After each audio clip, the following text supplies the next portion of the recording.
Brothers and sisters in the Dhamma, I will begin by chanting some praise to the Buddha in our usual way. Namo tassa bhagavato arahato samma sambuddhassa.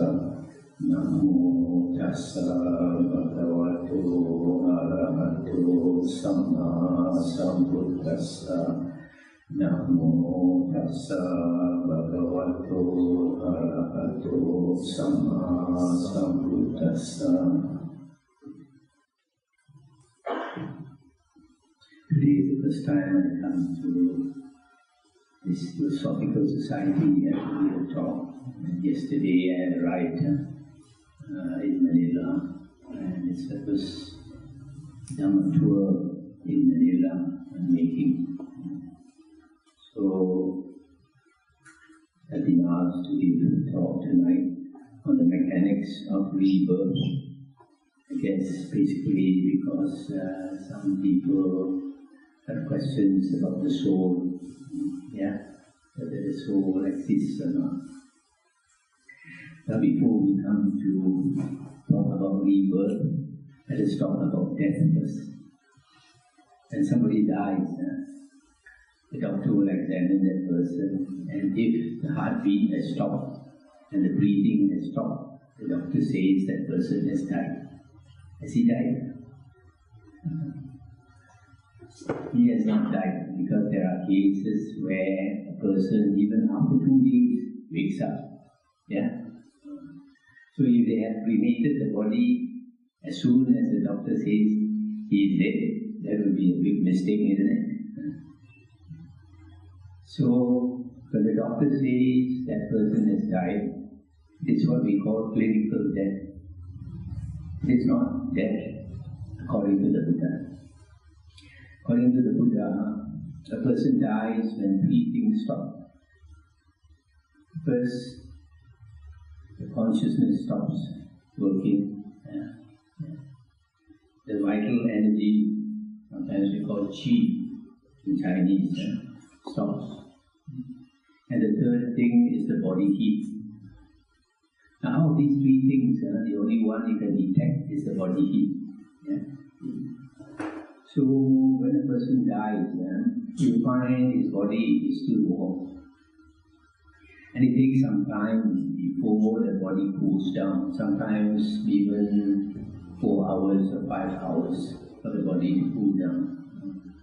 So during this period, 4 or 5 hours, that person has not died. That person's mind is still working. There was a lady who told me the mother died of cancer. And the last moments was painful for her. So her face was like contorted in pain. A lot of pain. But the lady told me an hour later, when she looked at the mother's face changed. It was very peaceful, and a beautiful face, and a bright face. Now that, what happens is that the last few hours before a person actually dies, between clinical death and actual death, the consciousness is working. And because the consciousness is working, it's like the person is dreaming. It's dreaming. And what does that person dream? The normal thoughts of that person, according to that person's karma, according to that person's character. So if that person had been a violent person, for example, a gangster, those last moments, he'll be thinking that he's fighting with somebody, fighting for his life. And those thoughts will bring him to rebirth as an animal, very likely. But if a person like this lady's mother was virtuous, good character, who tries to get rid of unwholesome states of mind and to develop wholesome states, then that person's karma is so good that he's thinking always of good thoughts. And these last good thoughts will bring that person to a good rebirth. Sometimes in Buddhism, such a monks say that when a person is dying, just before that person dies, if he thinks of good thoughts, for example, when he thinks of the Buddha, then he will go for a good rebirth. And if at the last moment, for example, he is murdered and when he's dying, he's frightened, and because of that state, that frightened state, he will go for a bad rebirth.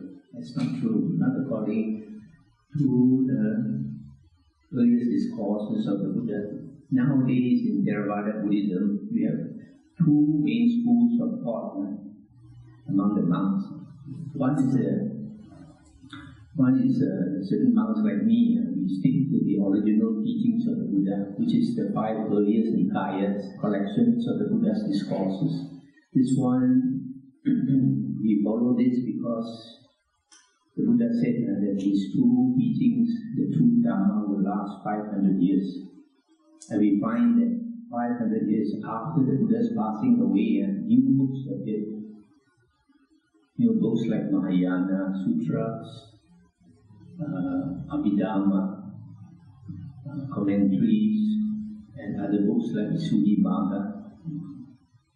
So, we don't follow the later books. We try to follow the original teachings of the Buddha because within the 500 years after the Buddha's passing away, we have Emperor Asoka. And our Emperor Asoka created these stone pillars where he asked people to carve out the words of the Buddha. Now after over 2,000 years, they have dug up these pillars and they find during Emperor Asoka's time only 5 collections of discourses of the Buddha existed during the time of Emperor Asoka. These are the 5 Nikayas. Digha Nikaya, long discourses of the Buddha. Majjhima Nikaya, middle length discourses of the Buddha. Samyutta Nikaya, topically grouped discourses. Anguttara Nikaya, numerically arranged discourses. And Khuddaka Nikaya, the minor collection of discourses. So, only these discourses or suttas existed during the Emperor Asoka's time, and this is the original discourses of the Buddha. So, the monks who follow the later books are called the monks who follow the traditional Buddhism, while people like me try to follow the original teachings of the Buddha. So, in the original teachings of the Buddha, there is one discourse where a cousin of the Buddha by the name of Mahanama, he used to have a lot of faith in the Buddha, so he would always go and see the Buddha and the Arahant disciples in the evening, probably after his work. He'd go and see the Buddha, and the Arahant disciples talk to them, see whatever they needed and all that, and he would walk back to his home in the city. You know, in those old days, people lived in cities which were walled to prevent the bandits from coming to rob. And they have a big city gate. And during the Buddha's time, all the monasteries were forest monasteries, maybe 1 or 2 kilometers or more away from the city. So he would probably, every evening, he walk 2 kilometers to see the monks, and then he'd come back. So one day he asked the Buddha, and he said, Bhagavan, Blessed One, I was thinking, maybe one day when I come back in the evening after going to the monastery, I might be suddenly killed by a wild horse or a runaway buffalo, or killed by some robber,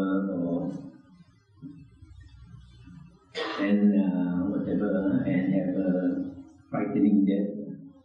So he thought, because at the last moment he's frightened, he asked the Buddha whether he would go for a bad rebirth, a frightening place. The Buddha said, don't worry, Mahanama, don't worry. For a long time, You have taken refuge in the Buddha, Dhamma and Sangha, meaning that you have listened to the Dhamma for a long time. And the Buddha said the Dhamma will bring you to a good rebirth. Because if you listen to the Buddha's teachings, we understand, and then we have the faith to put into practice. If you don't understand, you will not practice. So only when you understand, then you are inspired to practice, because you know the danger of not practicing the Dhamma. Because you know that there are woeful planes of evil, frightening planes of evil. So that shows even if a person dies, at the moment that he is dying, is frightened, it doesn't matter, because he will slip into this clinical death. Then after that, he will start dreaming. And those dreams are beyond your control. It all depends on your character. Yeah. And because of your character, and those dreams will bring you to whatever destination of rebirth you deserve. So now, after this dying state, after this person passes away, he goes for rebirth. This is the interesting part, because there are two views. According to original Buddhism, there is a soul that leaves the body. Of course, you can't see the soul. And then, according to the monks who follow traditional Buddhism, which is later Buddhism, they say there is no soul. That is because of their wrong interpretation of the word anatta. The Buddha said, life, we have three characteristics. The world has three characteristics. One is impermanence. Everything in the world is impermanent. Everything is a flux of energy that is changing all the time. So, because everything is changing, energy doesn't stay still. So everything is impermanent. And because of impermanence, there is suffering. And the impermanence also implies anatta. Anatta, this word anatta, no self or non-self, means there is no one thing that stays the same eternally. Nothing stays the same eternally. Everything must change. And everything changes according to conditions, causes and conditions. So the Buddha talked about dependent origination, paticca samuppada. Everything arises through conditions and ceases through conditions. Everything has these three characteristics. It arises, and then it keeps changing, and then it slowly ceases. For example, a human being, due to conditions, we are born. Yeah? After we born, we start growing up. And then after a certain stage, we start growing old. Yeah? And then after that, the body must die. So, why is it that I say, according to the original discourses of the Buddha, that there is a soul that comes out? Because in the early discourses of the Buddha, Venerable Sariputta, one of the main disciples of the Buddha, he told his friend to be careful, don't lead a careless life, keep to the precepts, have a right livelihood, you earn your living without harming others. Then Venerable Sariputta told his friend about if a person does evil karma, when he dies, if his karma is so bad, and is due for rebirth in hell, Venerable Sariputta said that the hell beings will come up and drag him down to hell. So what is it they are dragging him? What is it they are dragging to hell? It is the soul. But later books, they say there is no soul, and they say there is no being that goes. What they mean is that when a person dies, the consciousness stops here, and then the consciousness starts in hell. But that's not the way it is explained in the sutta. So, for example, if a person is born in the womb, they say that the person dies there, the consciousness stops, and then the consciousness starts in the womb. But that is not what the Buddha said. The Buddha said that when a person is due to be reborn in the womb, preconditions must be fulfilled for that birth in the womb to take place. First, there must be the being who is ready to be born into the womb. He's waiting. After his death, he's waiting to go into the womb. Then the mother and father must come together, and the egg is fertilized.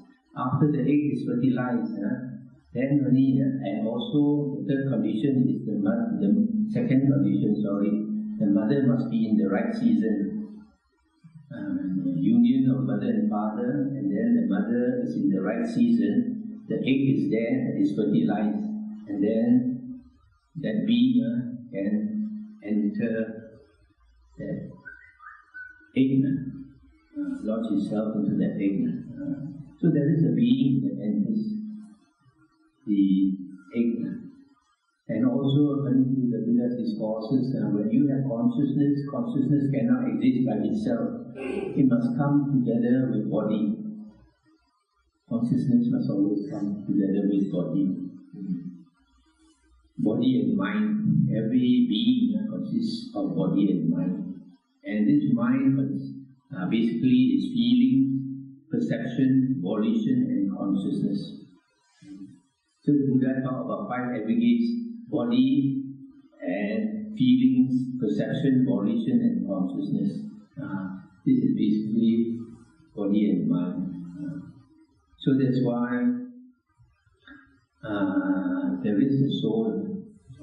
The soul also, we must define exactly what is the soul.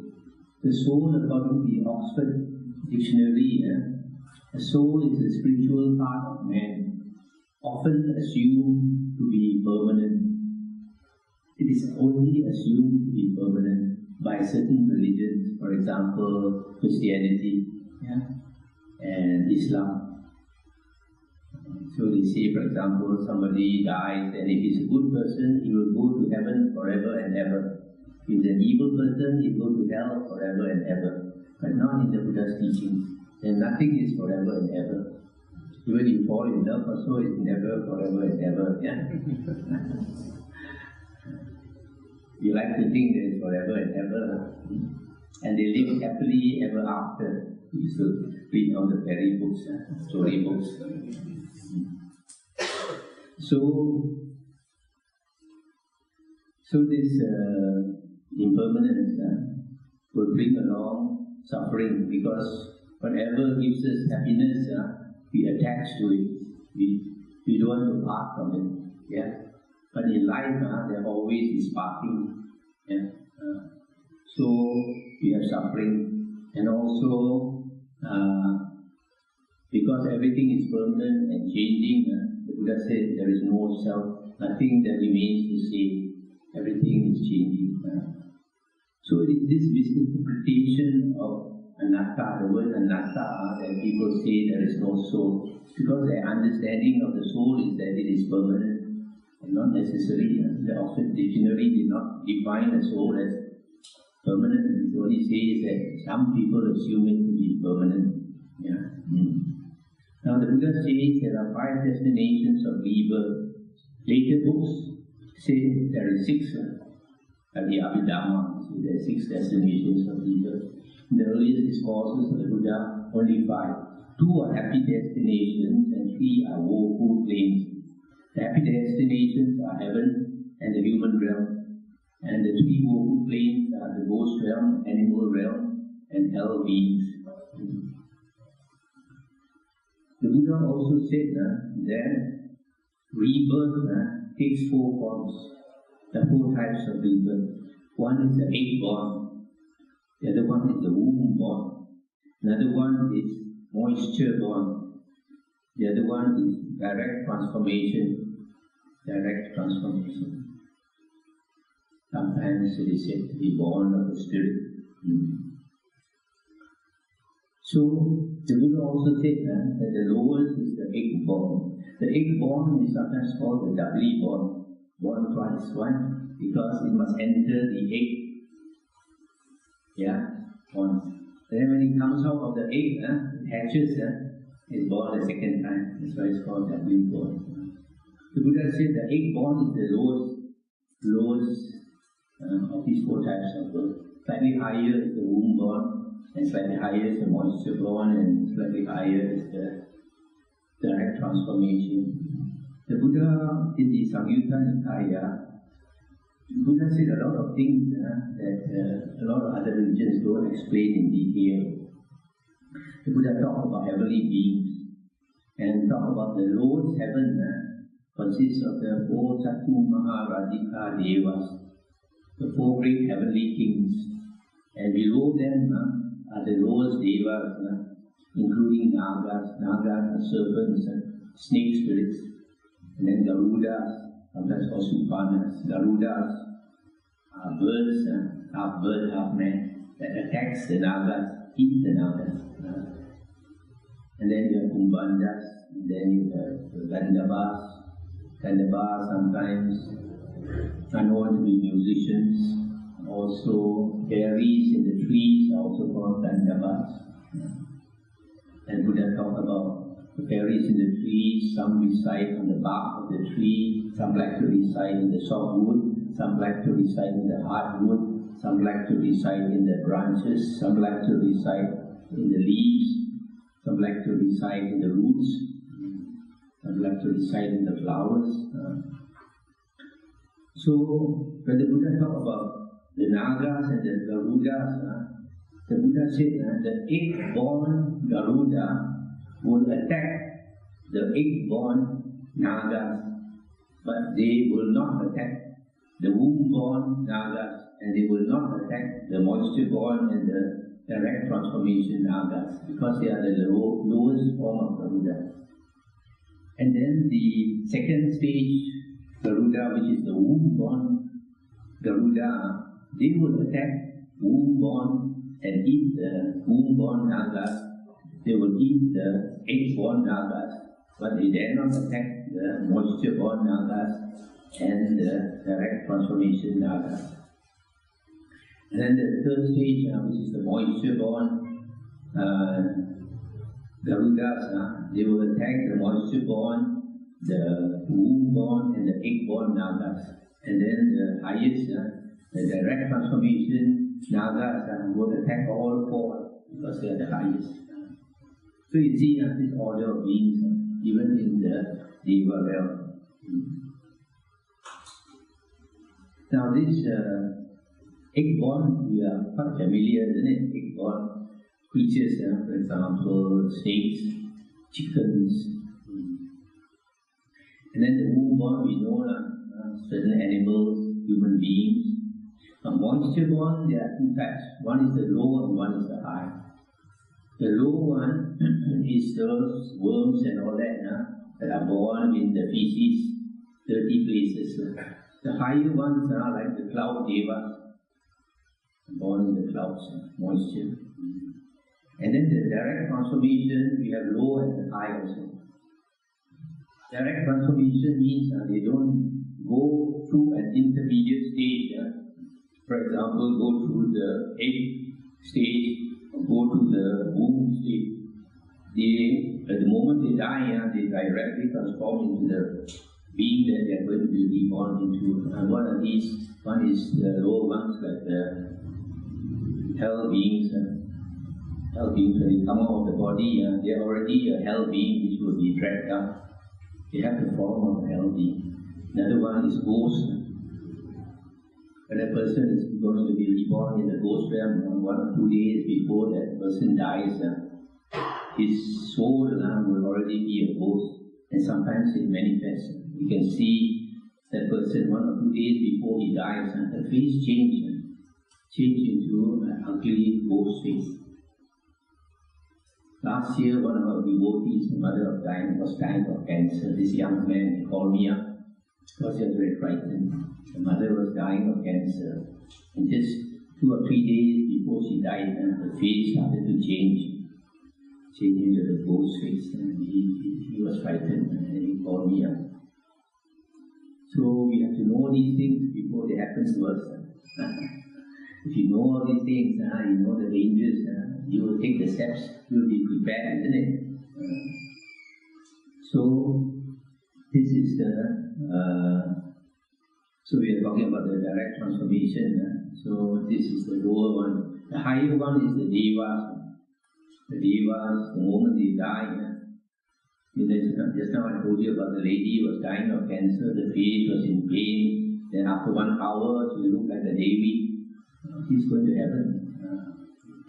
So because that's why the Buddha said, if you want to be reborn as a Deva or a Devi, you have to change your character until even in the human form, you already have a character of a Deva or a Devi. Then only are you qualified to go to heaven. So just now we said that the highest two are moisture-born and direct transformation. And then we find, strangely enough, in the Bible, what did Jesus say? Unless a man be born of water and of spirit, he cannot enter the kingdom of God. Yeah? Jesus said that. Unless a man be born of water and of the spirit, he cannot enter the kingdom of God. If you interpret these words according to the Buddha's teachings, it means these two types of devas who are reborn in heaven, the cloud devas and the higher devas. Now all these five types of rebirth, or 5 destinations of rebirth, and the 4 types of rebirth, they are all called rebirth. But there is another term that sometimes we use, is reincarnation. And reincarnation is going into the flesh body. There's like the human being. Human being, originally we were not flesh, we were spirit. And then we entered the egg and we acquired a flesh body. And after 70 over years, you have to let go of the flesh body and come out again. Yeah? So that is reincarnation. Animals also have a flesh body. When you have a flesh body, you have carnal pleasure, enjoy pleasures of the flesh.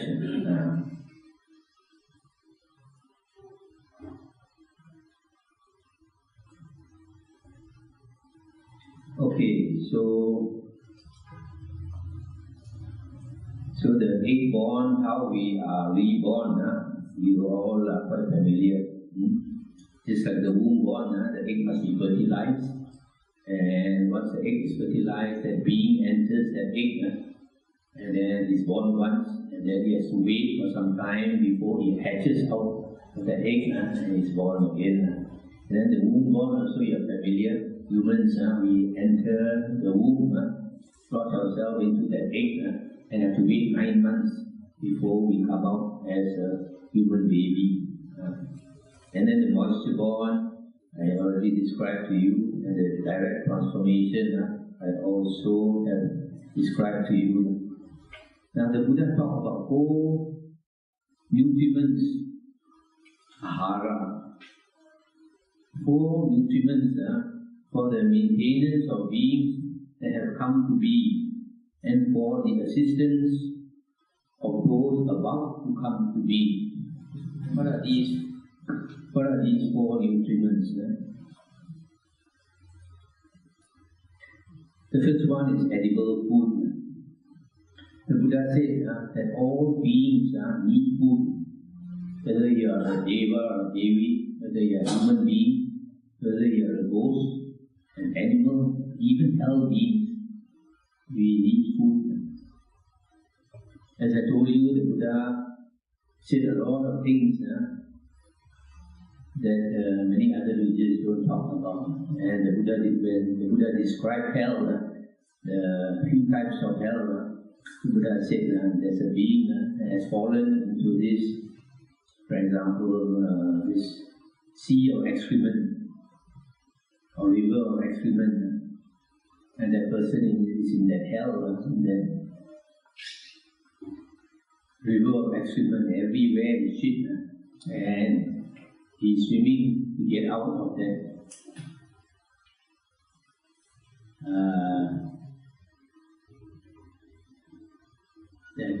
river of excrement. And in that river of excrement, there are worms that swim inside there with needles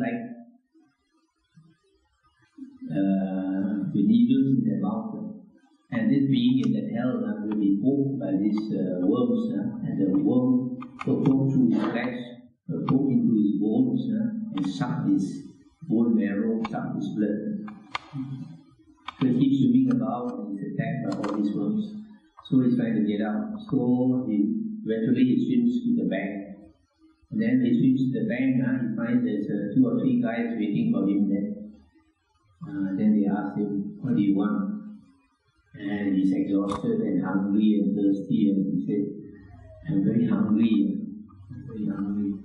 Then they pry open his mouth, and then they take a ball of metal, flaming red hot, they throw it into his mouth, goes into his mouth, burns his throat, goes down, burns his intestines, and comes out with his intestines.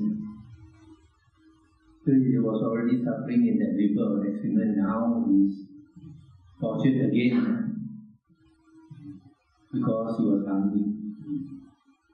And then this being is very blurred, his mind is very blurred. And he's asked again, what do you want? He says, I'm very thirsty. And then these hell beings pour a liquid into his mouth. And this liquid is red hot molten metal. Similarly, when it goes into his mouth, burns his throat, burns his intestines, and comes out taking part of his intestines. So you find hell beings also need food. Ghosts also need food. In fact, for ghosts, the biggest problem is food.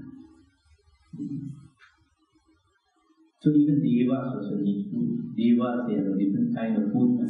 Sometimes it's called ambrosia, nectar.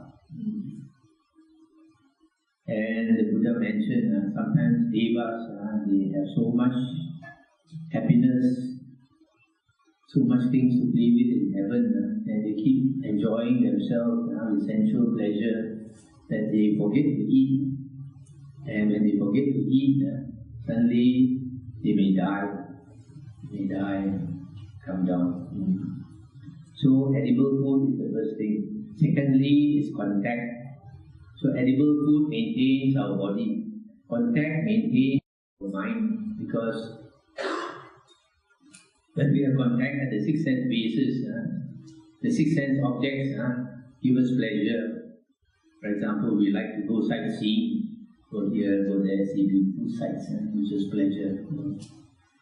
And we like to hear nice music, smell fragrant smells, taste good food, and nice touch. Touch, of course, will give us the sensual pleasures, pleasures of this flesh. And then even the mind, we like to tickle our mind by playing computer games and all that. So, because we like to entertain our 6 senses, nowadays a lot of people keep pressing the handphone, internet, trying to see this, trying to see that. So, you can see contact keeps us wanting to survive, because we get pleasure from the 6 senses. If, for example, you were in prison and they turn off the light in the room, shut all the windows, you can't see anything, you can't hear anything, you can't smell anything, your 6 senses are cut off. How will you feel? After some time, you don't feel like living, isn't it? You want to die. So that's why contact is another nutriment for us wanting to live. The third one is mental volition. Mental volition is the will to live. Most people, when we are dying, because as a human being we are in the happy destinations of rebirth, we use our good karma. By the time we are about to die, most people will be bound for the ghost realm. In Christianity, sometimes they call it the limbo state. So, a lot of people, when we are dying, even though we are suffering, for example, dying of cancer or dying of this sickness or that sickness, most people will struggle not to live, not to die, to continue living. Why?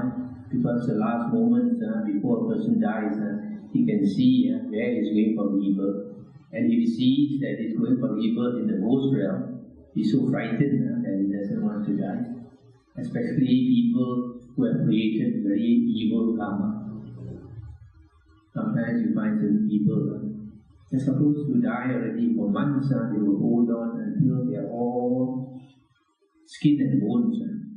They still try to hold on because they are afraid, very, very afraid.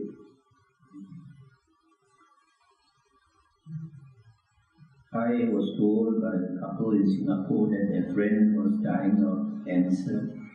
And she was crying every day. They asked her why. She said, "Who has tied me up in chains?" All tied up in chains. I don't know where she's going for rebirth. Where is that frightening place? And some people, at the last moment when they're dying, they scream. That very frightening place. Another one of the devotees told me the sister-in-law was dying. At the last moment, her eyes opened up so big because she was frightened. And then she died. So you see, when you are dying and you don't want to die, it is the mental volition, the will to live on and makes you survive. And sometimes also you can see, for example, a soldier at war. The bomb explodes there's a big gaping wound in his body. So when he starts thinking of his wife and his children, he doesn't want to die. He will cling on to life. And maybe if he's lucky enough, he holds on to life long enough, he might survive. But you find in war, sometimes the young bachelors, they get shot. And then because of the pain, they don't want to live, and they just let go and then they die. So the mental volition, the will to live, is another one that makes us continue to live. The last one is consciousness. Consciousness is more of the beings that are about to come to be. Meaning that egg which is fertilized is about to come to be. Consciousness must enter the being to be reborn, or the Gandhava must lodge itself into that egg, and then that egg will continue to grow. So these are the four nutriments for the maintenance of beings that have come to be, and for the assistance of those about to come to be.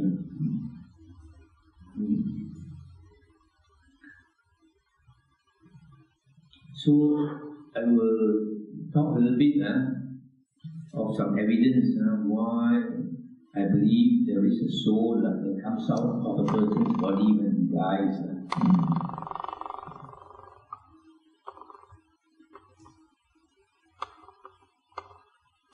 Firstly, as I mentioned, there are some people when they are about to die, they can see what state they are going to be in. For example, there's one lady, when she was dying, she was crying, and they asked her why. She said, "Why am I not wearing any clothes? Who has taken all my clothes?" And they could see her wearing clothes, but she saw herself without clothes. That means she was probably going to be reborn as a ghost without clothes. And there's one lady who was very fierce. This old man told me about an auntie who had a very fierce temper and a very nasty character. 2 days before she died, Dracula teeth came out. 2 long Dracula teeth came out. The children were all frightened. They tried to cover the teeth, they could not cover because they were so long. Then 2 days later, when she died, the teeth disappeared. It shows that this soul is going to come out of the body already. 2 days before she died, it's trying to come out of the body. That's why you could see the long teeth. But the moment she died and this ghost came out of the body, the teeth disappeared.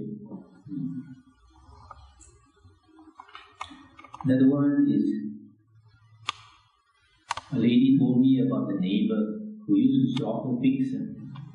Few days before he died, that man practically turned into a pig, running around on fours like a pig, and squealing like a pig, the sound exactly like a pig.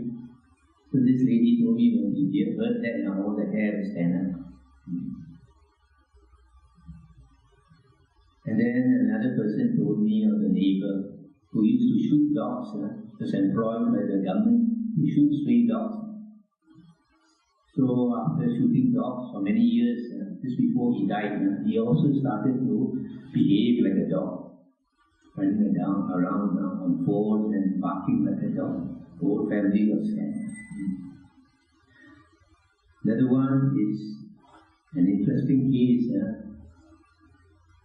of a man who told me many years ago, he told me he must have been a gangster before. He was chased by about 4 or 5 men who wanted to kill him. He knew they wanted to kill him, so he was running as fast as he could for his life. And suddenly he heard a gunshot ring out. He continued to run. And then suddenly something made him stop and turn around and look. And when he turned around and looked, he saw his body lying on the ground. And he was out of the body. And then the next moment, a thought came to him that he must return to the body. So he went back to the body and he survived. If he did not go back to the body, he would never be able to go back to the body. That's why there are some people with near-death experience, for example, they have an operation and they are given anesthetic and all that. They come out of the body. I think last year I saw on Facebook about one doctor in the UK. The doctor was of Indian origin, probably had migrated to the UK. And he was a surgeon, made a lot of money operating on people. And several people told him that when they were under anesthetics and being operated on, they came out of the body. When they told him, because he did not believe, he did not follow any religion, he didn't quite believe, them. But one day when he was in his 60s, he had a medical problem and he was operated on. And when he was operated on, he found that he came out of his body, came out and he rose up to the ceiling. And when he reached the ceiling, he looked down on his physical body down there, and he thought to himself, how come I have 2 bodies? So later he came back. Normally we come back because of attachment, because of our close family members. Some people, they die for 10 minutes, 20 minutes even. And they are about to go off, then they hear their family members crying and all that.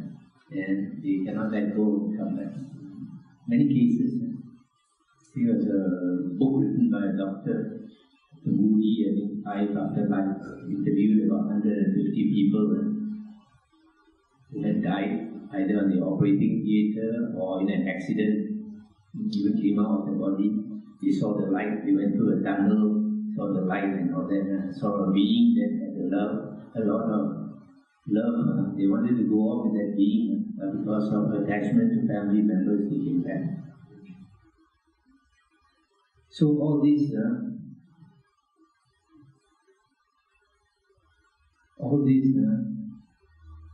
is so real to us. But as you all probably know, in Hinduism, the world is Maya and illusion. It's a play of consciousness. I used to study Hinduism for 4 years, practice Hinduism for 4 years.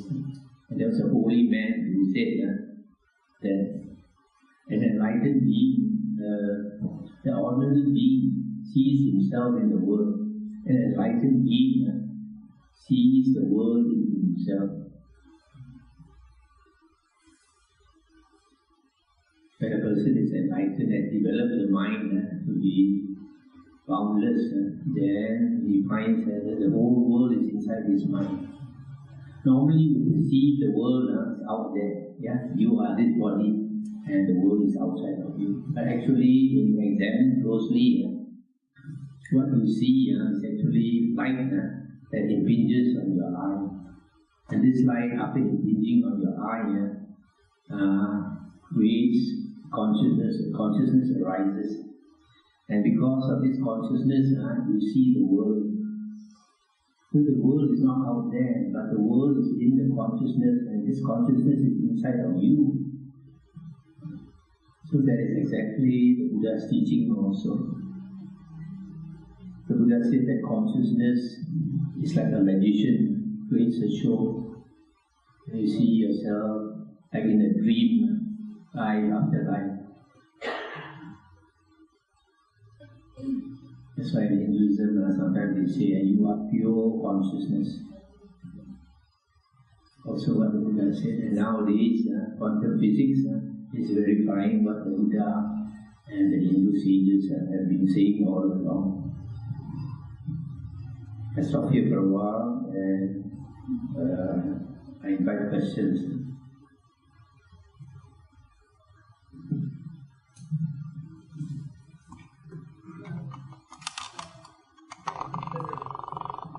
You mentioned a while ago. You mentioned a while ago regarding the egg-born to the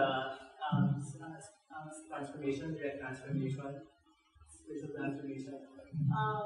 Why does the Garuda attack the Nagas? And why? Yeah. And why does the is there also a Garuda in the spirit transformation? There's also a Naga. There's also a Garuda. And the most powerful would be the Garuda, right? It will be able to kill all the Nagas in the various realms. When you say human birth, when you say human womb, right? Human womb. Is it only, does it refer only to the human beings, or it also refer to the animal that they were born from the womb? Right? There are also animals born from the womb. Firstly, when you ask about the Nagas and the Garudas, these devas, they are the lowest type of devas. I think tomorrow I'm supposed to talk about the Deva and the Brahma realms. There are many levels of heavens that the Buddha has talked about. And the Buddha talked about the lowest Devas. The lowest Devas, there are 4 great heavenly kings, and under them there are the different classes of Devas and Devis. So these lower classes of Devas and Devis, sometimes their life is even worse than the human life. You think that they are Devas and they are extremely happy. Not so. The lower Devas like the Yakas and the Nagas and the Garudas, they have to kill to survive. So for one to be awakened, one that the Garudas, these other realms, they can also become, they can also be awakened, they can be enlightened, they can become enlightened as well. But can they? They cannot. They cannot. They have to reincarnate. They have to get the human body. Their character is such they are not in a position they are not interested in the Dhamma because they have to kill to find a living. They don't like the Buddha. They don't like because they cannot keep the precepts. They cannot refrain from killing, and they don't refrain from sexual misconduct, etc. So some of them are so fierce, according to the 4 great heavenly kings, their leaders. Some of them are like gangsters. They don't even listen to their leaders. They rebel. They are rebellious. So they have to take human body to eventually. According to the Buddha's teachings, only in the human realm you can find arahants, enlightened beings. But there is a type of Arya who are called Anagamis.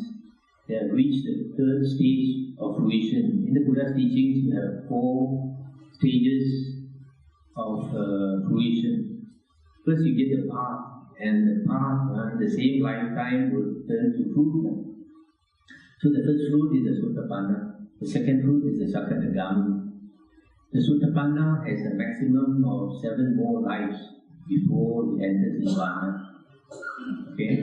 And then the Sakadagami is called once returner. After passing away, he goes to the heavens, comes back as a human being only once. And he must enter Nirvana, like our Buddha. He will struggle to enter Nirvana even though he doesn't know what. The third class is called the Anagamins, non-returners, meaning they won't come back as human beings anymore. They go to the 4th jhana realm because to become an Anagamin and an Arahant, you must have attained the 4 jhanas. 4th stage of meditative absorption. Okay? Then they are reborn in that 4th jhana heaven. From there, because they have done their work, they will enter Nirvana when they pass away. Okay. The Arahant is a fully enlightened being, and that can only be found in the human realm. Later books like the Abhidhamma, the traditional Buddhists, they say the Arahants can be found in heaven, not according to the early suttas. Okay? So concerning the Nagas and the Garudas, I mentioned just now that the Garudas, they can attack those Nagas that belong to the same class or lower. And what was the second thing you asked me about? I didn't answer about the womb born. Yeah.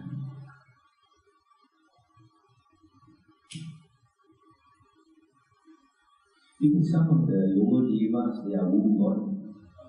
But the Nagas, the Garudas, they can be egg born, they can be womb born.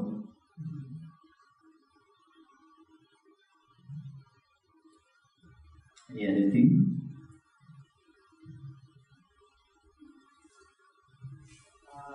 You're mentioning about heaven.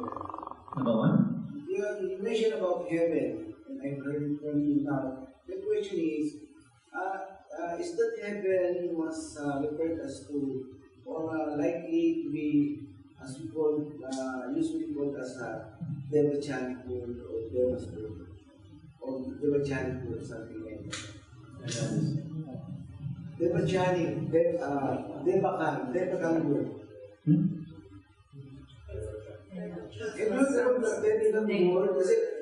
Since you mentioned about heaven, Gabriel. you mentioned heaven. Heaven. I heard about this Devakan world. What is the similarity between these two? In Theosophical Society, there's a term such as Devachan. It's kind of heaven realm in Theosophical Society. It's kind of related to the heaven realm.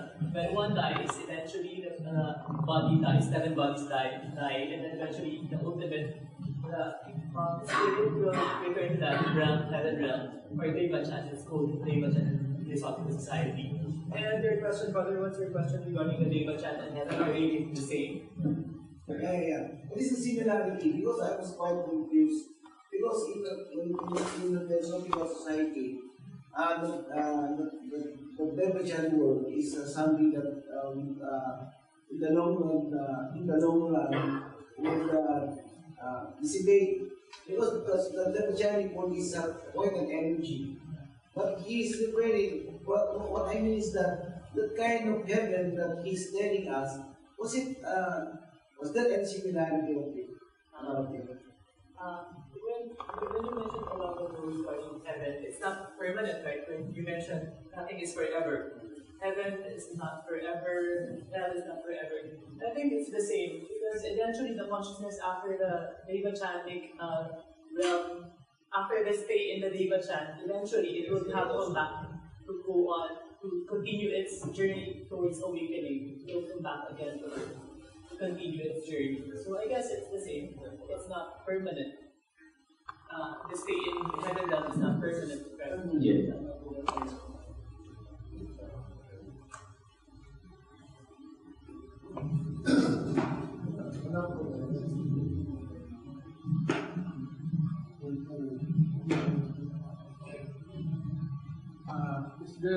Would you know if there's any website that publishes the original teachings of Sakyamuni Buddha? Any website that have the original teachings of Sakyamuni Buddha? Because you said there are so many new teachings now, the latest teachings, which were not all the original teachings of Buddha. Like me, if I'm interested to learn the original teachings of Buddha, is there any source to get those things? You want to know the discourses of the Buddha. One is Sutta Central, SuttacenTral, one word. That's the two Australian monks who are translating the words of the Buddha into English, and it's free for everybody can copy it. Again, Sutta Central, Central. SuttacenTral,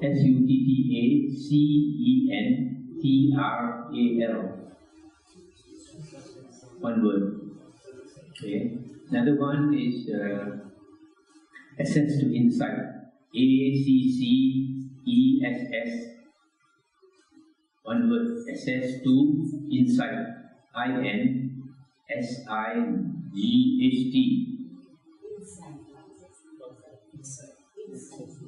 The second one is by Ajahn Thanissaro. He's an American monk, and he does a lot of these translations, and he teaches according to the original teachings of the Buddha. It's very popular. Thank you. The third one is our website, which is VBGNET.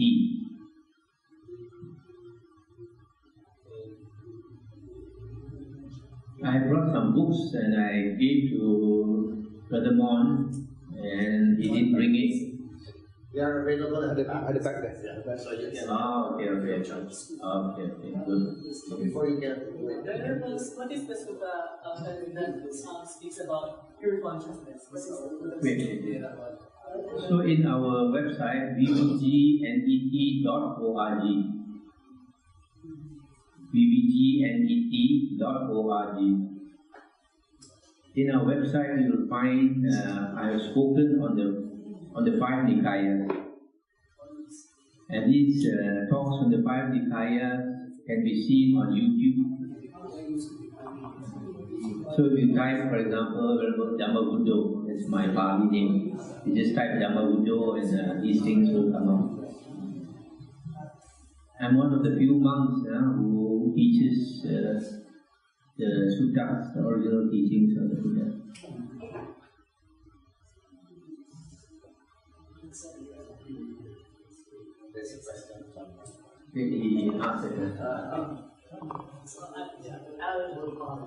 You mentioned a while ago that the Buddha also has a sutta teaching about pure consciousness.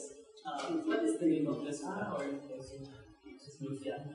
The Buddha did not talk about pure consciousness. I said a Hindu saint. Hindu saints say you are pure consciousness. But the Buddha said consciousness is like a magician. It creates the whole universe. The Buddha, in a way, also, you mentioned a while ago, the Buddha, in a way, also, points to that truth that whatever you perceive is also a part of your consciousness. Yes. Can you mention a sutta? Oh, you have to listen to many suttas. To be able to get to that reality. Yeah. Thank you for attending. Thank you for being with us today. What I want to know is, you were talking about the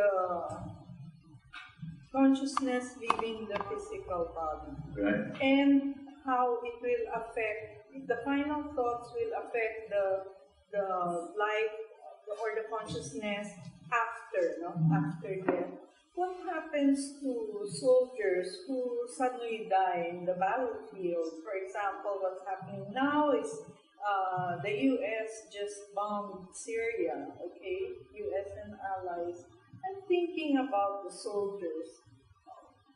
I mean, their final thought probably is they're just in the battlefield, and then next thing you know, they're no longer here. Well, what exactly happens to them? The last moment is not important. The last living moment. But what is important is that person's character. That person's character. So it doesn't matter what religion you belong to. It is your character that determines your rebirth, because your character will shape your soul. So if you are a selfish person, an ordinary person, you will be selfish, right? And you have certain unwholesome qualities, right?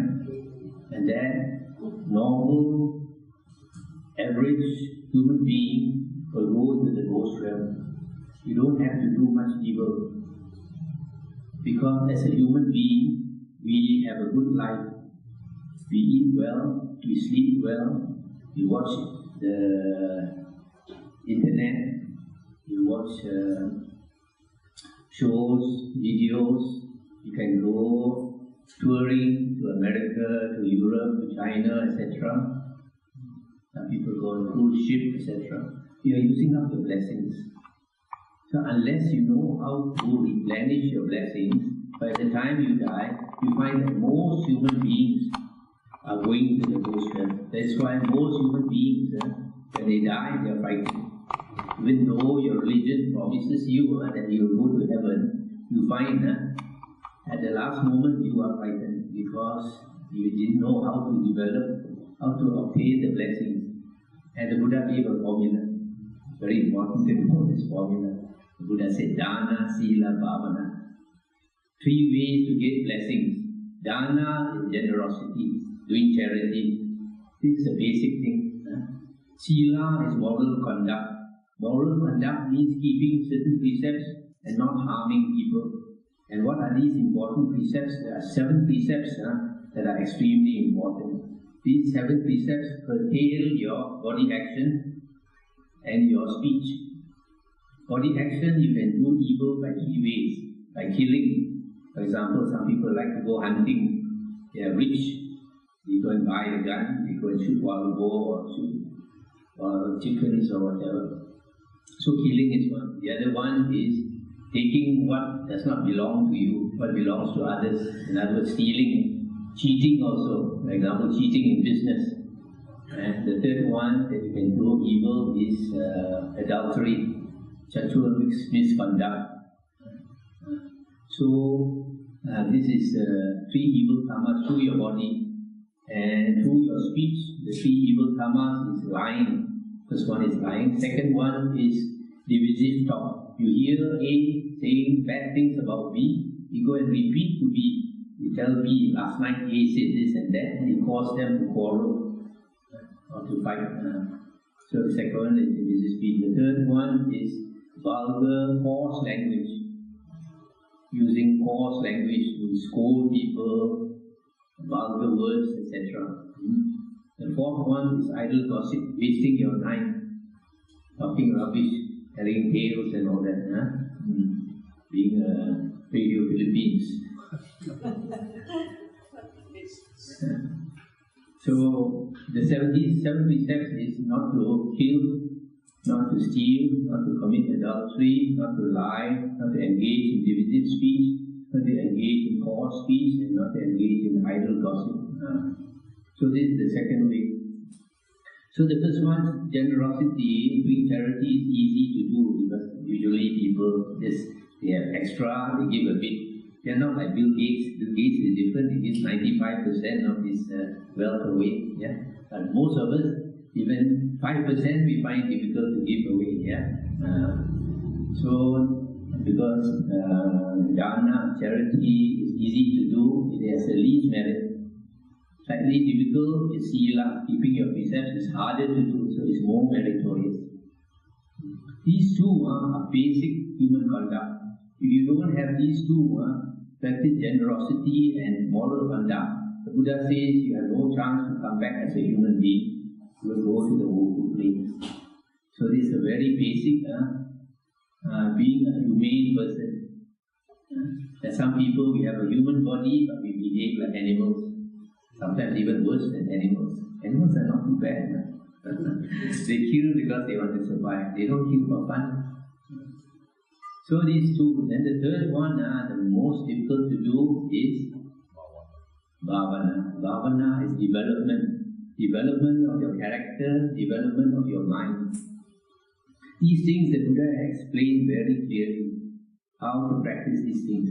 That's why the Buddha spent 45 years giving about 10,000 discourses, suttas, to make us come out of this round of suffering, to deliver us for our salvation. So it's very important to listen to the Buddha's discourses. Then you'll be very clear what to do. So this development bhavana, to develop your character, you have to make the effort. It's called right effort. To get rid of unwholesome states and to develop wholesome states. The Buddha said unwholesome states like greed, arrogance, jealousy, domineering character, selfishness, and all these will bring us to woeful planes of evil. And we have to develop wholesome states of mind, for example, loving kindness, compassion, generosity, etc. That will bring us to a higher plane of evil. So right effort is making an effort every day to observe your own character. Most of us we like to point at people's fault. When you point at people, one finger is pointing at people, three fingers are pointing at yourself. Yeah? We don't look at our faults. We always look at other people's faults. That's not the way. We have to look inwards. So to practice right effort, the Buddha says we have to combine it with right mindfulness. Be mindful of the actions you do through your body, speech and mind. Before we do an action, either through our body or our speech or our thoughts, the Buddha said we have to consider what I am going to do. Is it harmful or beneficial?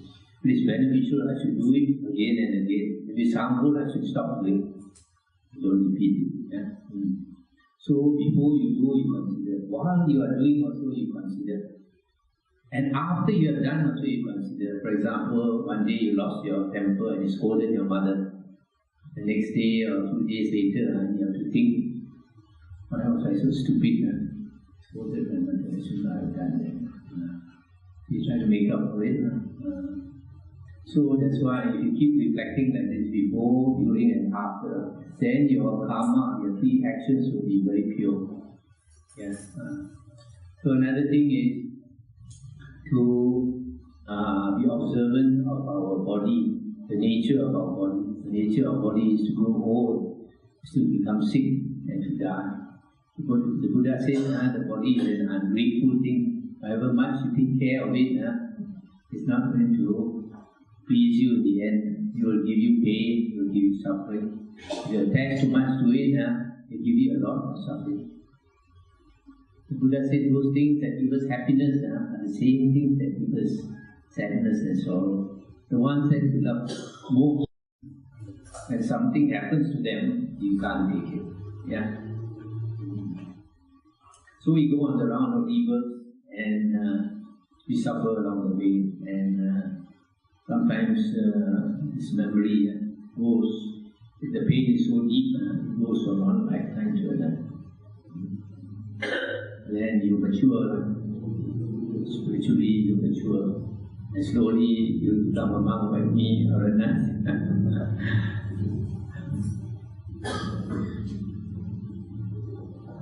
Sometimes our dreams tell us about our past. I had certain dreams that I know I suffered. Yeah. My question is about the meditation. Yeah. Which method of meditation would you recommend? Because we hear about so many different types of meditation, and we don't know anymore which one comes from the original teachings and which one was developed later. So which do you recommend? Which do you think is the most effective? Yeah. The other day I gave a talk about meditation. I recorded it, and one day I put it up on YouTube. The Buddha's method of meditation was explained by Venerable Ananda, one of his disciples. He said, the type of meditation praised by the Buddha is the first jhana, second jhana, third jhana, and fourth jhana. And the type of meditation that is not praised by the Buddha is the meditation where the five hindrances are not eliminated. Did I mention about the five hindrances just now? Five things that make us blur and give us mental suffering: sensual desire, ill will or anger, sloth and torpor, restlessness and worry and doubt. So when we focus our mind, we attain one-pointedness of mind, these five hindrances go down to a very low level. For some people, the five hindrances are so strong, they give you a lot of suffering. For example, sometimes you read in the papers, an old man rapes the granddaughter because he cannot control. The sensual desire obsesses his mind, enslaves his mind, he becomes a slave of the sensual desire. Another one is ill will or anger. Some people, the anger is so strong, when they get into an argument, their hands will come out, and people start to move. And you can kill people just because of anger. Yeah. So you have to control these five things. So the meditation where you can attain one-pointedness of mind is the Buddha's meditation. Nowadays we have Vipassana meditation, and it is based on later books. It is not bad in the sense that it makes you look inwards and understand yourself, so you can improve your character. But it is not the way to liberation, to attaining the Aryan stages, because you don't eliminate the very things that don't give you wisdom, which is the hindrances, the obstruct wisdom. So the Buddha personally practiced anapanasati, which is similar to pranayama. So whether you practice pranayama or anapanasati is the same, except that in pranayama they control the breath. In anapanasati we don't control the breath. Yes. My question is about rebirth. So, in a person, it is cycles of this rebirth. What kind of life he has compared to the beginning of his first birth. So the end of his birth, kind of life, and at the beginning of his birth, the first one, what kind of life? There is no beginning, because time has no beginning. Time has... The kind of life, I'm asking, is there no beginning of the birth? No. So all of us coming from cycle of, so how come there's a life after exiting, or we finish the cycle of birth, and as the kind of life there, and then so there's no beginning. Because you see yourself in the world. As I said just now, the enlightened being sees the world in himself. It's just a dream. Life is a dream one after another dream. There's no beginning to your dream, there's no end to your dream. Also, the kind of life that is just a dream. It's kind of life after we have exited. Many cycles of rebirth. It's a dream. It's just, you will only know when you are dying. When you are dying, this dream will end. And then you see another new dream coming up, totally different. Totally different. This story will end very soon, and another story will begin.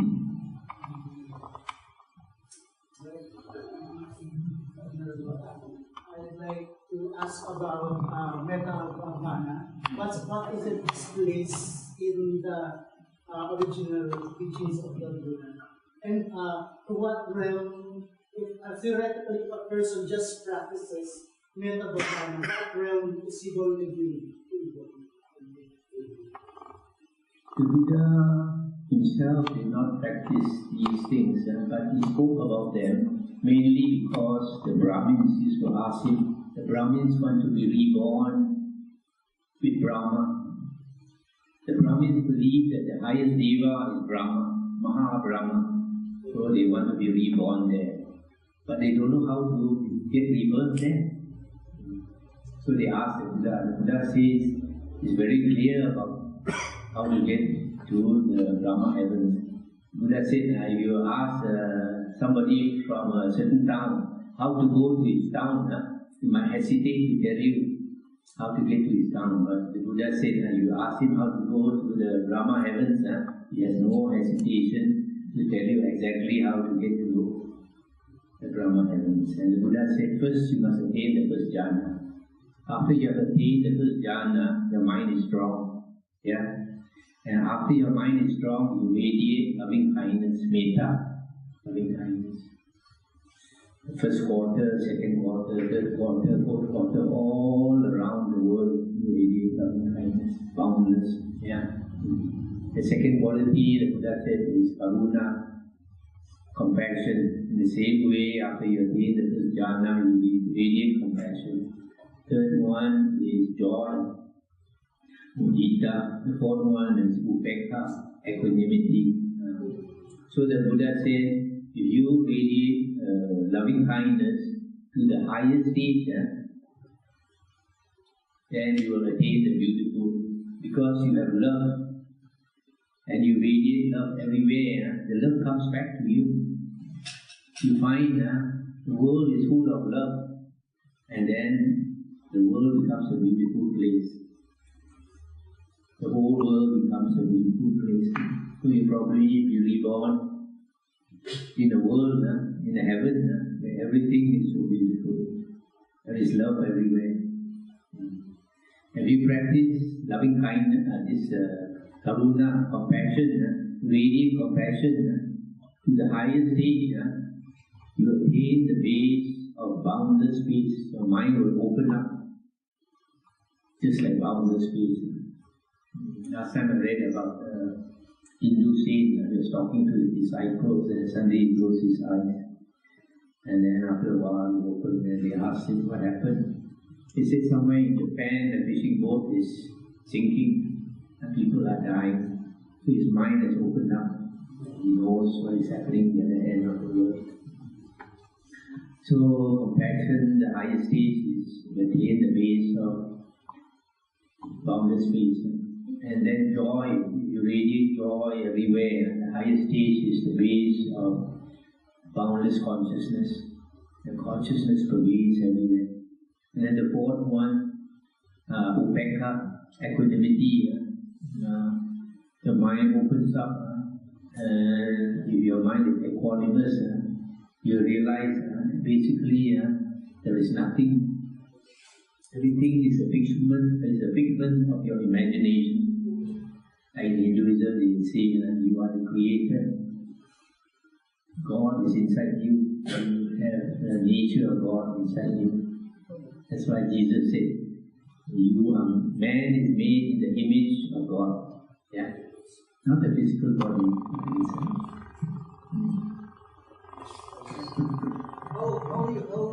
How do you differentiate illusion and reality? When you become enlightened, then you will know. Because when you talk about reality, yes, this one is a real one, I'm noting. But illusion after some time is gone. As if I don't have it now. Okay. That is my point. Now I'm asking standing you. here now. I'm a real person here studying with you. Okay. You would say that I'm an illusion. I'm a ghost. Okay. Let me ask you a question. Are you this human body?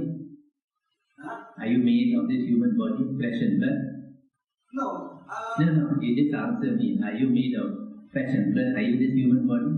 You say yes, isn't it? Yes, I was made, I'm here in this place. Okay, now I will dissect you using science. If you examine your whole body, you are made up of cells. According to science, something like 60 trillion cells in your body. Most of it is live cells, some of it is dead cells. Like your hair is dead cell, your fingernail is dead cell. So most of your body is live cells. Okay? Okay, now you're good. Now the next step. Wait, let me finish. Now, if you analyze your cells, you find that your cells are made up of atoms and molecules. Atoms and molecules. And molecules are also atoms. Okay? And now science has discovered when they look with the electron microscope into an atom, it is 99.9% empty. You have particles of energy flying here, flying there. Sometimes they disappear, go into another realm. Sometimes they come back. But 99.9% or 999% of the atom is empty. Just like in the stars, you look into the sky at night, you go out now, you look in the sky, most of it is empty. Yeah? Here you have a star, there you have a star, here you have the moon, you have a comet, you have a meteor and all that. But 99.999% is empty. Same with the atom. So in other words, since your whole body is made out of atoms, you are 99.9999% empty, just like the air around you. You are no different from the air around you. How is it you see yourself as a human body? The Buddha said, you are deceived by the mind.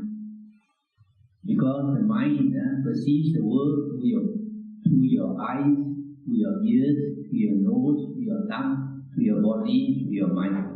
And you believe these six senses. They are fooling you. You are just like air, empty. But you see yourself as a flesh, human body.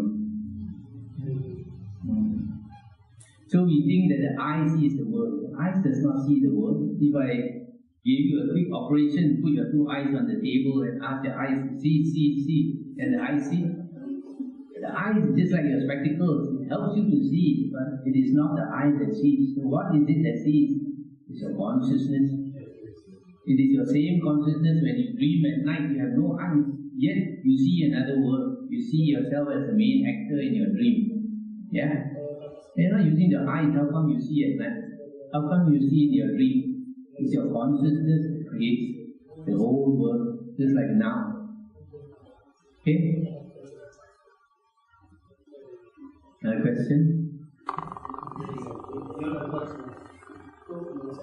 Part of the idea of being a person, and we are 99.9 empty. How about those abstract ideas, like operating? We have so many ideas, so is that also empty or 99.9 empty? The one that say the word freedom, so is that an empty idea also? Same with our physical body, 99.9 empty. And 0.01 empty. Same with those ideas or concepts or notions that has been created with our mind. And they are also can be brain still not useful. Brain still just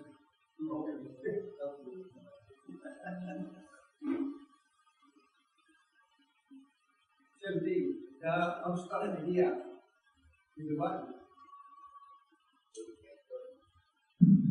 Quite catch your question. Any other question? Only one question. Only one question. Is Buddhism similar to the style of quantum physics? Because it believes in the particles, the molecules. Quantum physics has not come up to the level of Buddhism. It's only starting to come. Last year, there was a doctor from Germany. He came to our monastery to stay for I think 2 months. And he said he had been listening to my talks on the early discourses of the Buddha. And he said he's very impressed by Buddhism because he's a psychologist. And he said the advances made by psychology, what they have realized the last 100 years was already talked about by the Buddha 2,500 years ago. So now the same with quantum physics. Only recently, Stephen Hawking said that time has no beginning and no end. And he said that space is boundless. Something that Buddha said 2,500 years ago. And you don't find that in other religions. Yeah. What is the best way to help someone who is dying? And if you think that one of your relatives has been reborn as a ghost, is there a way of helping relatives? Firstly, when a person is dying, the karma is already set, the character is already set. It's very hard to help. Secondly, there is a sutta where a Brahmin came to ask the Buddha. He said, Bhagavan, we Brahmins have a custom. When our relative passes away, we think we want to help that relative, so we make food offerings, shraddha, food offerings, and after offering we burn it. We burn the food and hope that our relative will get it. He asked the Buddha, will our relative actually get it? The Buddha said it depends on where your relative is reborn. If your relative is reborn in the heavens, you won't get it and won't get it also. If it's reborn in the human realm, also won't get it. If it's reborn in the animal realm, also won't get it. Born in hell, also you cannot help. The Buddha said, only if your relative is reborn in the ghost realm, then you will get it. Then the man asked, what if my relative is not born in the ghost realm? The Buddha said, if this relative is not reborn in the ghost realm, you still have many, many relatives in the ghost realm. Not necessarily this life, in the even past life, who are waiting for you to help. And they will get it. And then the Buddha said, in the very extreme case where you don't have a relative in the ghost realm, because you do this offering, you will get the merit. Now the Buddha did not say why only ghosts can get it, but I guess because only ghosts come back. And generally they come back soon after they pass away, because they remember. If they have been in the ghost realm for long, they may forget, unless they are very close to you. They are very close to you, they keep coming back. There's a devotee of mine in Penang. He told me about his friend. His friend was sleeping at night with the wife, old couple. And then they heard a lot of noise in the garden. And then the husband asked the wife to go and see who's making all the din. So the wife went to the window, looked up, couldn't see anybody. Then went to sleep. Short while later, again a lot of noise in the garden. Again she went out to see, didn't see anybody. Can't be, how come there's so much noise? Suddenly she thought of the CCTV. She went to look at the CCTV, saw an old lady sitting there. She was surprised. Went to the window, nobody. And the CCTV, somebody. Window, nobody. CCTV, somebody. Came back and reported to the husband, and both were frightened. They went to sleep. Next day, they went to consult the medium. And the medium said, after going to a trance, the medium said, this old lady is a maid of your wife in the previous life. Maid in the previous life. He used to take care of her as a baby. And the maid passed away. And no relative to go to. We know in those days, people are poor. Some of them are practically like slaves, They buy the slave, take care of the baby and all that. So that person has nobody to go to for help. He comes to this person. So you see, sometimes we have forgotten somebody who loved us in the previous life, but they have not forgotten us. And lastly, what does a ghost need? Most important is food. Sometimes you are disturbed by some spirit. You talk to the spirit like an old friend and say, please don't disturb me. I'll give you some food. I'll put it outside on the road. You go and eat there. Don't disturb me. Real food. Yes. So you go and put it there and you offer it to that person. The other thing, sometimes in the cold country you need clothing because there are some ghosts who have no clothes to wear. Yeah. What law is framed behind that? Say again? What law is responsible behind that? What law? What law? How can you explain the one who said about the ghosts? So may mga ghosts na naman ng araw. Yun. Gusto mo mapaluan? Paano nangyari? He wants to know how ghosts because they don't have enough blessings. Don't talk about ghosts, even human beings. You see in the world, there are some countries because they have a lot of blessings. European countries have a good life. When you look at certain countries like in Africa, the people are starving, fighting all the time. Or Syria. Why? What's the logic? Not enough blessings. It is our blessings that determine our life.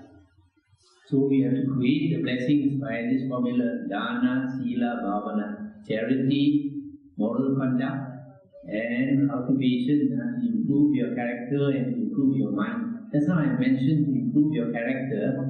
You practice right effort, practice right mindfulness. How to improve your mind? By meditation. When you meditate and you attain concentration, you get rid of the 5 hindrances. The 5 hindrances is the source of your suffering, the source of all the evil you do. So when you attain concentration, you attain samadhi, you have elevated your mind to the deva realm. You have become like a deva. That's why you can attain like the jhanas. The moment you pass away, you will be reborn with Brahma. So tomorrow night I'm going to talk about the different levels of heaven. So if you are interested to go there, come and listen. Yes. Since the law is my time. Yeah. Since the law is heavily bombarded by questions about rebirth, mine is I want to get more on you about how would you differentiate the Lord Jesus Christ in terms of human quality compared to the How to what? compare the Lord Jesus Christ in terms of human quality. Lord Jesus Christ in terms of human quality. How to Compare. the Lord Jesus Christ. Differentiate. oh, In terms of human quality, the Lord Buddha. you get angry when I say? I think what has similarity, similar human quality, right? How would you go about I used to study the Bible, and now after so many years on the spiritual path, I believe that it's very likely that Jesus was a Hindu yogi, a Hindu saint. He said things like, make thine eye one. What does it mean? Make your eye one. Open your third eye. That's what he meant. And he said there are 7 temples within you. What are these 7 temples? Chakras. So, the other thing he said, God is 3. This is also a Hindu concept. Yeah. There are 3 bodies. The flesh body, the astral body, and the super consciousness of mind. God the Son, God the Holy Ghost, God the Father. So, because Jesus worked miracles like walking on water, which is one of the miracles described by the Buddha. The Buddha talked about different types of psychic powers, very detailed. The walking on water is one of them. So the Buddha said to attain these psychic powers, you must attain at least the 4 jhanas. So Jesus Christ was a meditator. That's why he went into the desert. He meditated for 40 days and 40 nights. He didn't sleep, just meditated. Didn't eat. Because he had attained the 4 jhanas, what we call Mara, and what we call Satan in other religions, came to disturb him. Because Satan is a deva, a very high deva, but the ego is very big. When somebody has attained high levels of meditation, that person is near to enlightenment. This Satan cannot sit still. He's afraid you become higher than him. So he will come and disturb. That's why he disturbed Jesus, he disturbed the Buddha, disturbed the Buddha's disciples.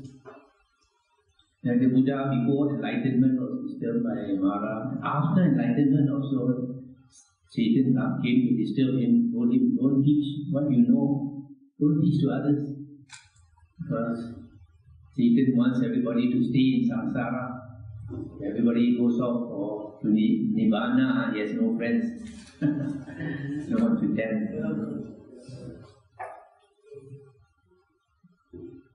So Jesus was a holy man.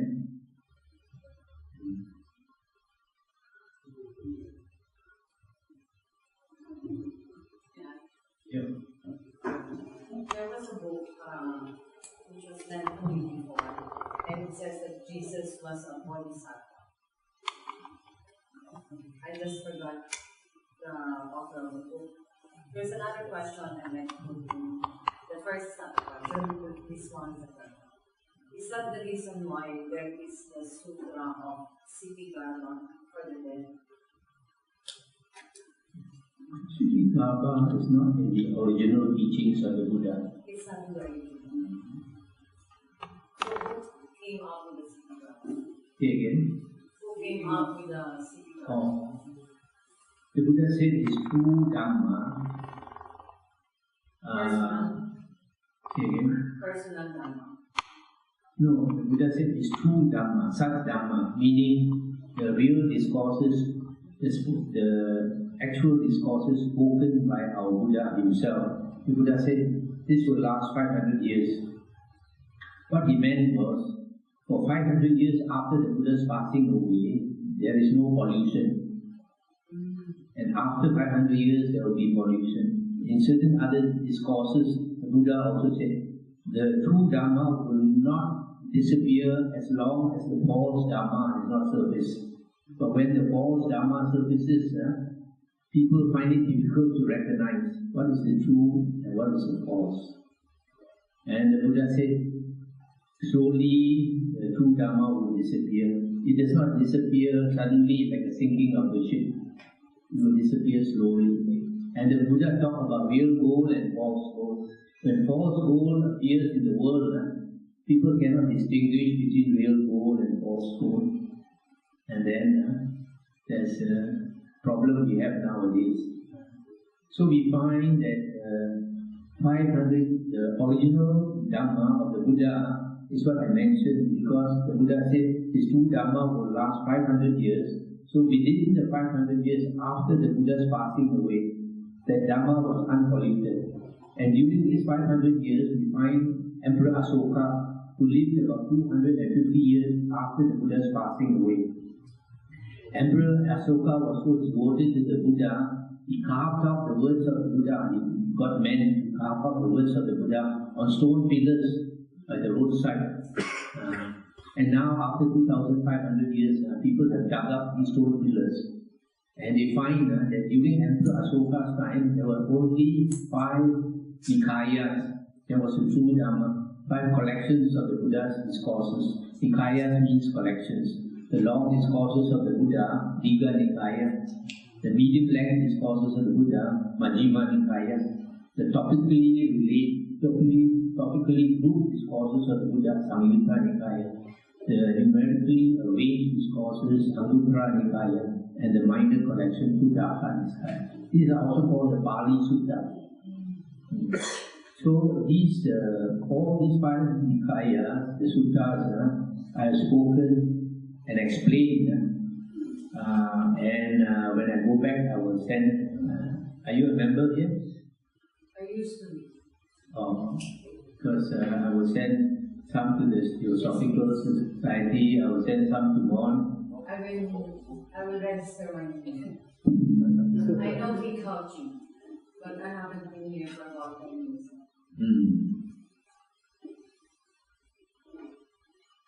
Thank you. May I be one of them? I will send to the president, and then you get from the president. How can you differentiate the true Dharma from the false one? Just now I mentioned that the Buddha said his true Dharma will last 500 years. So we have to know within that 500 years what Dharma existed. And we find only the five Nikayas. Later they added the Mahayana Sutras, they added the Abhidhamma, they added the commentaries, they added the Visuddhimagga, etc. So you find wrong teachings both in Mahayana and Theravada. Those Theravada monks who follow the later books is not following original Buddhism. I was practicing Mahayana Buddhism for 9 years, 6 years as a layman and 3 years as a monk. And I studied the Mahayana Sutras. And according to this, in Mahayana they call him a Bodhisattva. Actually his Pali name was Nagarjuna. He's one of the founders of Mahayana Buddhism. Nagarjuna. In his biography, he said that he suddenly came out with a lot of Mahayana Sutras. And people asked him, how come, Bhante, you never seen these sutras before? And now you say these are the words of the Buddha. All starting with, thus have I heard, Evame Suttam. Yeah. So they asked him, how come? You know what he said? He said the Buddha hid these Mahayana Sutras in the ocean, in the dragon palace. And he went into the dragon palace in the ocean and brought up these books. But then during the Buddha's time, there were no books. How could this be? And you find in the Mahayana Sutras, at the end of every sutra, for example, the Suttigaba Sutta, they say that the Buddha asked people to reprint the sutta and distribute. There will be great merit from doing so. How could the Buddha have told people to reprint books when there were no books? Yeah? So, what is the best way, sir, to help the dead? Help who? The dead. The dead. Like you said, full dead. Just now I mentioned the Buddha said, only if they are reborn in the ghost realm you can help. Only if they are reborn. Yes, if they are reborn elsewhere, they don't come back. For example, your mother is reborn as somebody's child is come back to human form. Yeah, she's a baby crying there, and you are doing merit here. She doesn't know at all. How can she receive? Firstly, to receive something, you must know. Secondly, you must be happy to receive. If you don't want to receive, also you can do. Is there a way of knowing if a person is giving the ghost feeling? It depends. Sometimes they are desperate. They appear to you either in your dreams, and if they appear in your dreams and they look very hungry or very thin or something, they are asking for help. If you see them by the doorsteps, then most likely a ghost. Because according to the Buddha's teachings, most humans, after we pass away, without doing evil, we will be reborn in the ghost realm because we have used up our good karma, used up your blessings. Another one question. Third one. You're lecturing about Mahayana. Yeah. That is the present practice about Buddhism. What about the Sakayana? Is there a practice before? Say again. Sakayana? Sakayana? I don't know the right pronunciation. Are you talking about Tibetan Buddhism? Sakayana. Because I have read the book, the old practice is Sakayana. The interpretation is that it is the small vehicle. Mahayana is the bigger vehicle. Yeah. So Is there such a teaching about Sarayana? As far as I know, I read in the book, it was practiced in India that lasted for 1,000 years. Then later on, Mahayana began its birth when Sarayana fizzles out in India, and then it goes onward, we only have three sects. No Sakayana. Theravada, Mahayana, and Tibetan Buddhism. So there's no such thing as Sakayana. No, I will throw that book. Going back to the topic of if a baby dies, It's smaller baby. If a baby dies, if a baby dies, what would likely happen? a few days old. 4 months now, let's say a baby dies at 4 months. What would likely happen? Will they be reversed in the Okay, you're stop talking. There's a question here. A baby 4 months old passes away. So you must know why. It's because of killing karma. There's some people in the past life they have done killing, so they will not have a long life. When you kill, you make other beings' life short, so you will get back what you sow. You will get short life.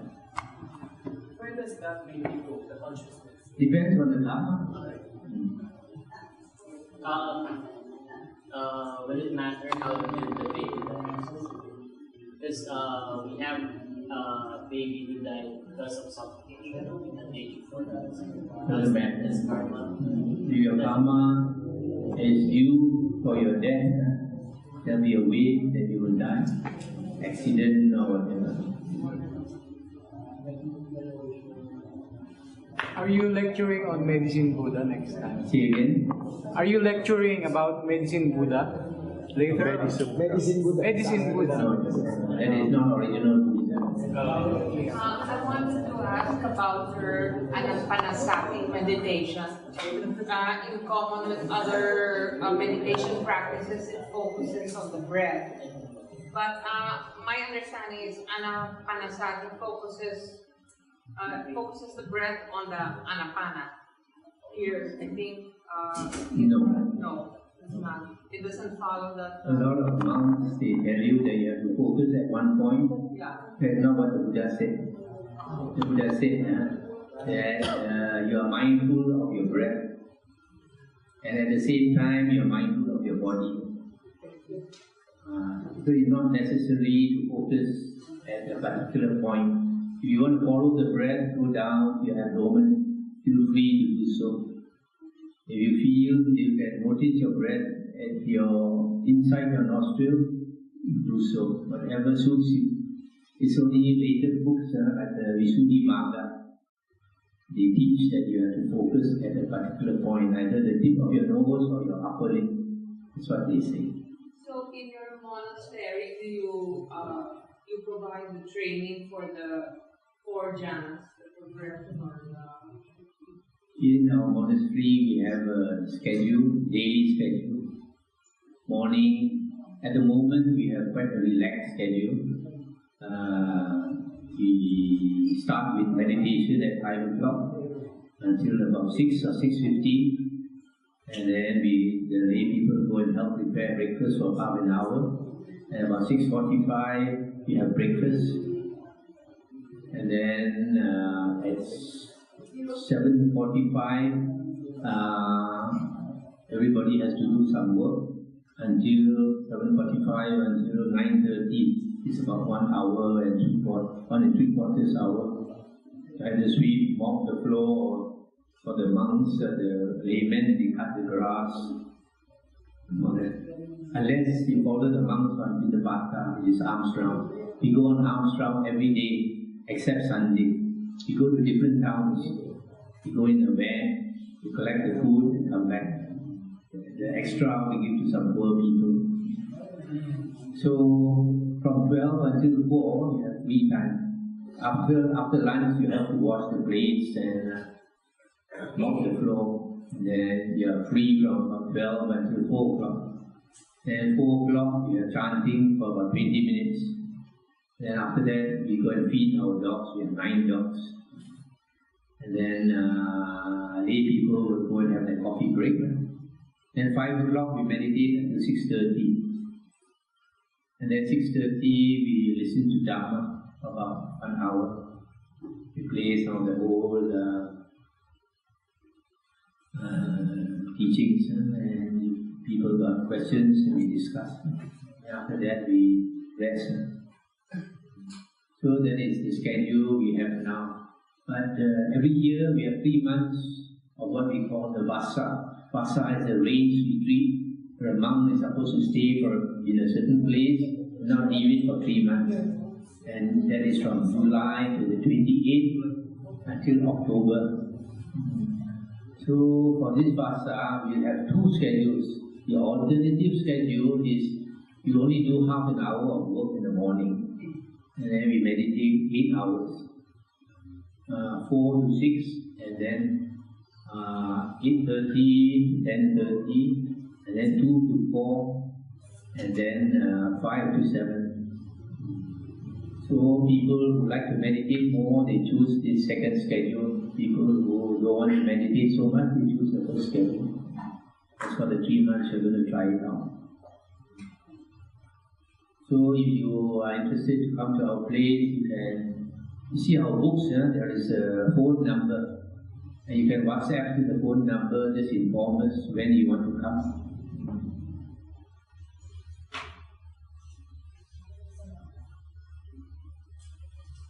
HK is about 7 or 8. It's already 7. Ano, tapos na? There are no more questions. One last one. One last question. Yes. I want to go back to the mechanics of rebirth. The what? To the mechanics of rebirth. You talk about the egg-born, the womb-born, the moisture-born, and the direct transformation. Yes. These are the 4. Yes. Okay. What are the similarities of these 4 that comprises one thing? Is it the soul, or the presence, or the person? So what is it comprises? The womb-born, you said, it is the soul that enters into the womb. What enters to the egg-born? Also the soul. The soul? The spirit. Because other than the flesh body, you exist in the spirit. Devas are spirits, ghosts are spirits, So they are all souls and spirits. They are spirits, but they have a body. The body is such that you don't see. Mm-hmm. The higher beings can see the lower beings. The lower beings cannot see the higher beings. Even the devas. The lower devas cannot see the higher devas. The higher devas can see the lower devas. Just like you cannot see Deva, even if a Deva was listening to the Dhamma here, you can't see. But the Deva can see. And all of these realms, we call it planes or realms, are these souls can achieve enlightenment, or only in human form, as what Gautama Buddha said? Full enlightenment can only be attained in the human form. Why? Because if you are reborn in the woeful planes, you are not in a position to want to listen, even to want to listen to Dhamma. If you are a ghost, you are hungry all the time. If you are an animal, you are looking for food all the time, just like the cow chewing grass the whole day. You are not interested in the Dhamma. If you are a hell being, you have no chance even to hear the Dhamma. You are suffering all the time. Right? If you are in the heavens, you are enjoying yourself so much, also you are not much interested in the Dhamma. But there are some beings, some devas and devis who listen to the Dhamma. And when they listen to the Dhamma and they can understand, they attain the first stage, which is stream entry. That's all they can attain, stream entry, the lower stage.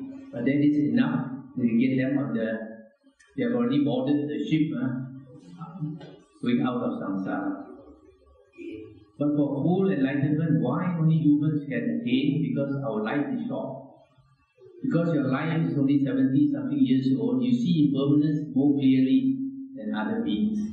And you have sickness, and then body sickness gives you pain. For example, when you get cancer, you start asking, why me, why me?